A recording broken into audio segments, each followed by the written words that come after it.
ओम शांति। आज 13 मई 2026 है और किसी भी परिस्थिति का सामना करने के लिए जो सबसे बड़ी शक्ति हमें काम में आती है, वो शक्ति के बारे में आज बाबा हमें बता रहे हैं। जो शक्ति हमें बाबा में, मम्मा में, दादियों में, बड़ों में बहुत स्पष्ट नजर आती है। ज्ञान योग तो है ही, अपनी धारणाएं तो है ही, लेकिन इन सब से भी ऊपर जो ज्ञान से भी हमें अर्जित करनी है, योग से भी हम क्या अर्जित करना चाहते हैं, आइए जानते हैं उस शक्ति के बारे में बाबा के अव्यक्त इशारों से। अपने आप को चेक करो। हर शक्ति का, हर प्राप्ति का, हर गुण का अनुभव है। अगर अनुभव की अथॉरिटी है तो कोई भी परिस्थिति अनुभव की अथॉरिटी के आगे कुछ भी प्रभाव नहीं डाल सकती।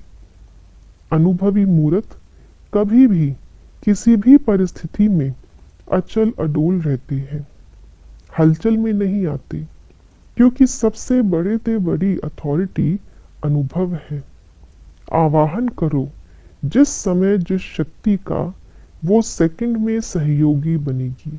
हम जो बाबा का ज्ञान हर रोज सुनते हैं मुरलियों के द्वारा, वो क्यों सुनते हैं?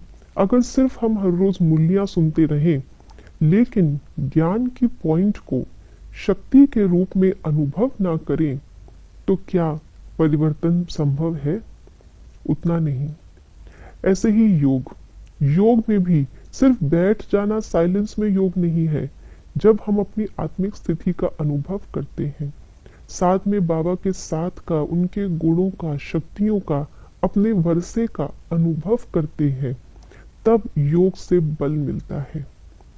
तो ऐसे ही कुछ भी हम करते हैं, वो सब क्यों करते हैं? ज्ञान, योग, धारणा, सेवा, ये चारों सब्जेक्ट्स का सार क्या है? अनुभव। और जिसको ये अनुभव का धन, अनुभव की संपत्ति प्राप्त हो जाती है, उसके सामने और हर चीज फीकी पड़ जाती है। शुरू में यज्ञ में इतना ऑपोजिशन हुआ, दादियां छोटी छोटी, जिनकी लौकिक समझ भी इतनी नहीं थी उस समय पर कि वो सही गलत को समझ पाए, लेकिन बाबा का इतना पावरफुल अनुभव उनको हो चुका था। एक मुलाकात में ही उन्होंने परमात्म शक्ति को अनुभव कर लिया था। तो जो उनके उस समय लौकिक संबंधी, उनके अपने भी थे, उनके बहकावे में भी नहीं आए, अपने मार्ग से नहीं हिले, मरते दम तक नहीं हिले। सारा जीवन उस अनुभव के आधार पर चलते रहे और उस अनुभव को और भी बढ़ाते रहे, दूसरों को भी अपने अनुभव से अनुभव कराते रहे। इतनी बड़ी शक्ति अनुभव की है। आज हम आत्माएं जो अव्यक्त रचना है, वो भी अनुभव के आधार पे चल रही है।